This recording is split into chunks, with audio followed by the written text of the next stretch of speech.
This video, I'm going to be sharing with you 3 things that your ego does not want you to know and will never tell you. Once you know these 3 things, it can dramatically change your life.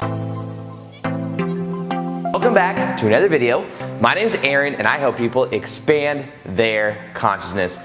Now in this video, I'm going to be sharing with you those 3 things that your ego doesn't want you to know. It's things that are a lot of times in the background that unless people become aware of, it will continue to run their life over and over and over again.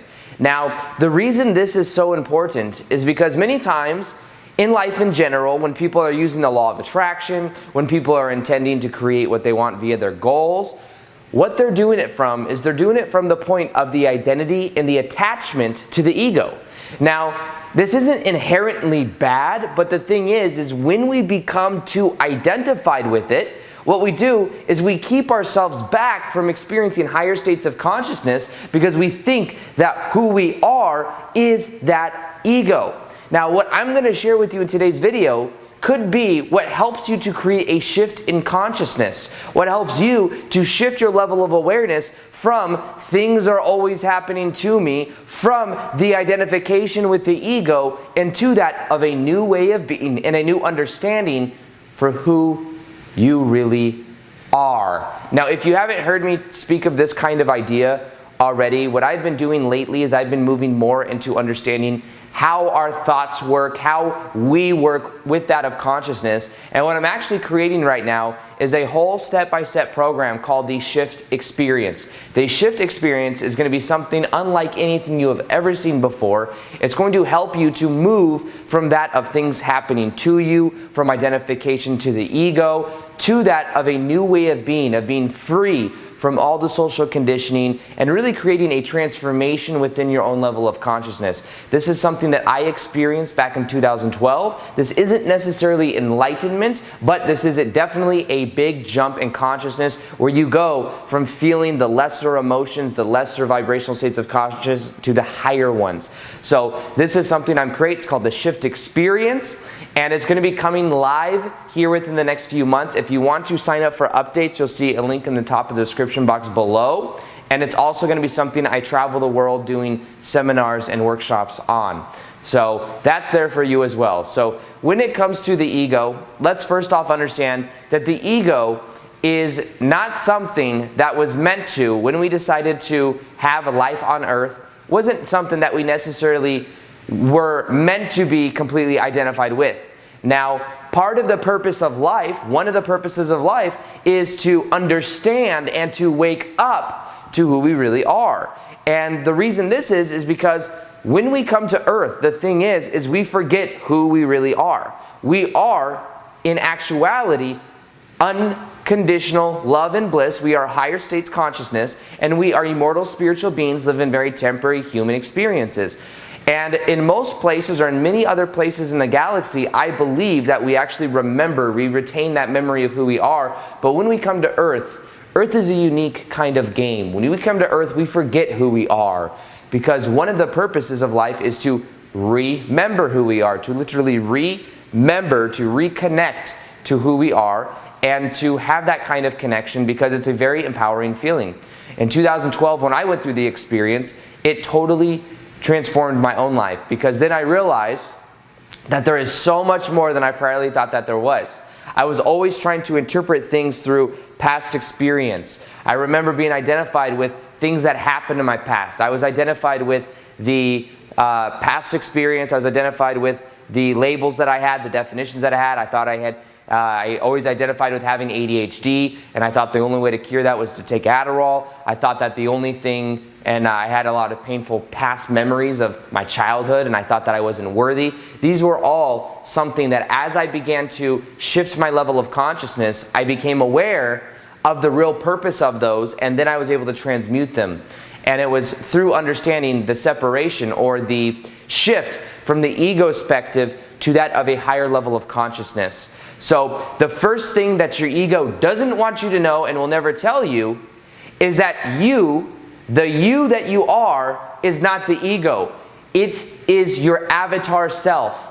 In life right now, what you are experiencing, even as you hear me speak right now, You may be having thoughts in your mind like, what does this all mean? What is going on right now? Every single thing that you hear is a tape. It is an autopilot, it is a repetition, it is something that continues to run itself out over and over and over again. And in actuality, this body is an avatar. If you've seen the movie Avatar, you'll know that the guy is able to project himself in a way or connect and go into this kind of like this sleep machine and then project himself somewhere else, and that is his body as his avatar self. Well, the only difference between that and actuality is that in higher dimensions, we're doing that right now. We are asleep pretending that this is who we are. We forget that that's who we really are, that we are unconditional love and bliss, that we exist in higher states of consciousness. And what happens is we go around and we end up identifying with this life experience. We say, this is who I am. These five senses that I interpret reality through, this is what's real. You see, the ego is always identified with what it thinks is real. And what your ego doesn't want you to know is that in actuality, that's not who you are. That's the interpretation of reality, is what you experience through your senses. But in actuality, this is nothing but an avatar. This is something that we are creating. What science is showing us is that it's highly probable we live in a form of simulation. Now, when you say that, some people get afraid. They're like, simulation? What do you mean I live in a computer? A computer is a metaphor for it. The idea is more like the movie The Matrix. And not that that's going to make you feel any better about it, but understand you are unconditional love and bliss. You exist now. You will always exist. So there's nothing to worry about. It's just that right now you might be having an experience through the five senses of your avatar, the avatar slash the ego. But what happens is people walk around, they identify with the senses. Everything in society as well entrenches people into their senses. They're watching the news, they get triggered into lower emotions. Why do you think every single thing that you see on the news almost is of a negative, lower vibrational state? It puts you into anger, fear, guilt, shame, all of these lower emotions. Have you ever really watched the news or anything and then felt an increase in your vibration, an increase in how you feel? Most likely not. And the reason this is because these lower states of consciousness keep us identified with the ego self, not understanding that we are actually immortal spiritual beings living temporary human experiences. Now, the key to this is not to become mad at the government or mad at all the way that things are, because that only creates even more of an identity. It creates more of resistance to what is. The key is to acknowledge it, but then to move past it, to understand that this is one layer of reality anyways. But what you begin to do is you begin to take your power back when you move from thinking that all you are is the avatar, all you are is this physical self that's interpreting reality through the five senses, and you start to realize that you are so much more than that. That's when there is a shift in consciousness that begins to take place. And that's something that I experienced because I've realized through just simply observing my thoughts that my thoughts are just on autopilot. Science has shown this. Over 90% of what we think day to day is the same thoughts, the same emotions, we do the same actions. Therefore, we're constantly being the same person day in and day out. But that person is on autopilot. So the thing is everything is at a effect. Everyone is always at the effect. It's like things are happening to me, reacting, stimulus, stimulus, stimulus response, stimulus response, stimulus response. The key is being aware that the ego self is not just who we are. When you're able to shift into this level of awareness, you realize that you can then observe the ego. You can observe the thoughts. I went through a shift when I learned how to observe my thoughts. Instead, not control them, because originally it was like, oh, I got to control my thoughts. And I create resistance because I'm like, nope, can't think negative thoughts. It was also shortly after I learned about the law of attraction. And I was like, oh, thoughts create my reality. Can't think negative thoughts, can't think negative thoughts. And I would cause resistance. But then what I did is I learned how to observe them. Simply, they come into my mind, observe them, they go out. Instead of having to them come in and then fight them. And then they just end up staying there anyways. So that's one thing that your ego doesn't want you to know, because your ego wants to identify as a supreme being, as the one that does everything, when in actuality you are so much more than the ego. The ego is just your avatar in the reality. It'd be like playing a Sims game. You're playing a Sims game and you're identifying with just your Sim character. I go to work every day. I come home, kiss the wife, have the 2.5 kids and the dog. Whatever you're doing in the Sims game and saying, this is who I am, this is who I am. In actuality, you are so much more than that. The second thing that your ego doesn't want you to know and won't tell you is that your ego just wants to survive. You may say, I want to be successful. I want to do this. All of this stuff that we want to do, and all your ego wants to do is to keep you to survive. The ego is a survival mechanism. So sometimes you might be wanting to go into, part of you may feel this split. You may want to go into experience more. Maybe your soul, who you are at a deeper level, wants to experience more in life, but there's these blocks that come up.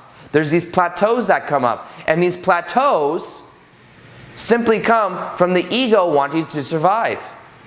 And you can feel it too, because the ego will sometimes sabotage you. You'll find that you need to go do something or something you're going to do, and then all of a sudden something happens. Maybe your body starts to shut down, and you feel like you're not feeling good all of a sudden because of something that you know is going to be a little bit scary.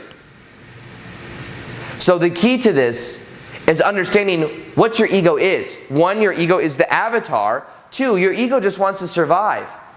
So it's not like what you want to do is you don't want to fight your ego. I hear this sometimes. People are like, the ego is the enemy, the ego is the enemy, the ego. And even at me right now, as I'm showing you these 3 things that the ego doesn't want you to know and won't tell you, it's not that the ego is bad. It's just about being aware. This isn't about good or bad. Good or bad is being caught up in duality and polarity. It's, does this work or does this not work? Is this efficient or is this not efficient? It is efficient. The more that you understand your ego, and that your ego is just trying to survive, is the more that you can break out of that pattern. Because when you become aware of that, then you can see the patterns. You'd be like, well, I went to work the other day and I wanted to do this, but then this happened. Or then I felt scared to do this. There's been many times where I've been afraid of doing something, but I stepped up and I did it anyways. And even though I had to push through the uncomfortableness of the ego, it ended up becoming stronger outside of it anyways. Because here's the thing, we have a self-image, the way that we see ourselves, the way we see our avatar self. We will always do everything we can to stay within this bubble, to be consistent to the way that we define ourselves. Now, in order to go beyond that, we have to be aware that wherever we are is a current limitation. Even if you believe that you can be making even $1 million a month or something, that's still a limitation. Because then there is still that limit of only $1 million a month. But you see, the ego always wants more. The ego wants more. But the thing is when you're looking outside for validation, or you're looking for things on the outside to change, saying, when those things on the outside change, then I can be happy, it's an externalization of power. It's a hamster wheel. We'll always be on this hamster wheel. But the idea is that everything is a limitation when we see it in the form of the self-image, how we see ourselves. But the key is not to taper on a new self-image, to say, okay, right now I see myself as being able to make this much per month. I need to be able to see myself make a little bit more per month. Instead, just let go of the limitation and then be. Move from having to doing to being. That's the secret of enlightenment.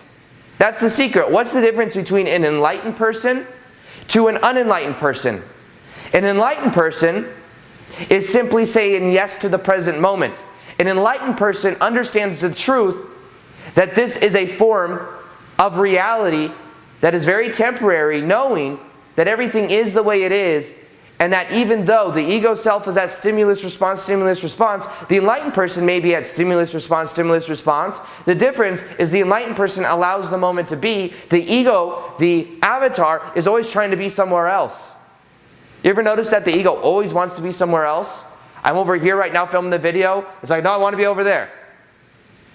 The ego always wants to externalize, always wants to think something else. The ego's in the shower thinking about what it's going to do tomorrow. The ego's in the gym thinking about what it's going to eat when it gets home. Eating when it gets home, the ego's thinking about what it has to do in 20 minutes after that. The ego's always externalizing its own power. So the key is to be aware of that and to move from doing to having to simply being present to the moment. Shift into that level of awareness. Now, the third thing that your ego will not tell you and doesn't want you to know is that you actually have multiple personalities within you. Now this sounds like a scary idea, but think about it. Think about just simply this. When you're in different states of being, you have different levels of a personality. You have a different way that you define yourself. Define personality like this as well. This is an easier way to understand personality. Personality is a combination of what you think, how you feel, and what you do. Now there's different parts of your day, there's different parts in different states that trigger you into certain different ways of being. It's different parts of your personality. Doesn't mean that they're not all you, but they're all different faces, different facets, like a crystal. There's different facets of a crystal. They're different facets of your own ego. Because many times we say, I have one ego. The ego is like the buffer in between physical reality and non-physical reality. It's what we use to interpret our reality through the five senses. However, there's a powerful shift that happens when we become aware. There's different states of being that we're in that are different emotions. Maybe when you get out of maybe when you go to the gym, you have a certain personality, a certain way that people respond to you when you're there. I know when I go to the gym, there's a certain focus I have. There's a certain way that I am. I'm becoming more present with my body. I'm pushing outside of my limits of what my body can do. And as I do that, there's a certain way that I am. And I feel in a certain way, and then afterwards I feel a certain emotion. Now there's certain times when I go do something else and something happens and I identify with what's happening or I interpret it in a certain way, and based on that interpretation, I then get a certain type of effect in life. And that's a different facet of my personality. Now there's people that when I'm around, I have a completely different way of being because I'm just having fun, maybe I'm just letting loose. It depends on what I'm engaged with in life. So for example, there's a business version of me that's focused on my business. That's a certain part of my personality. Then last night, I was at some buddies' houses because there was that Conor McGregor-Khabib fight thing going on. And what I do is, we're just having a good time. The business Aaron, the business version of me, is kind of put on autopilot, and I'm just having a good time. And then I'm there, and then someone might come up to me and ask me about business or ask for my advice. And then guess what? The business version of me comes up. And then what happens is I go somewhere else, and maybe someone's having trouble with relationships. So the advice part of me comes out when it comes to life advice. Do you see what I mean? There's different facets of who we are. And then I'm around someone else, maybe I'm around a family member, and a very compassionate side of me comes out. You see, so it's something that a lot of people probably won't admit, but we all have different facets of our own personality. That is also many times dictated by our state of being.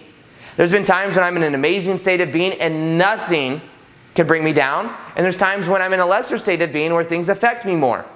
But it's about being aware of these different facets of your personality and identifying with them, knowing that there are just certain perspectives. A lot of times those perspectives are embedded within that of the state of being. So it's about being aware.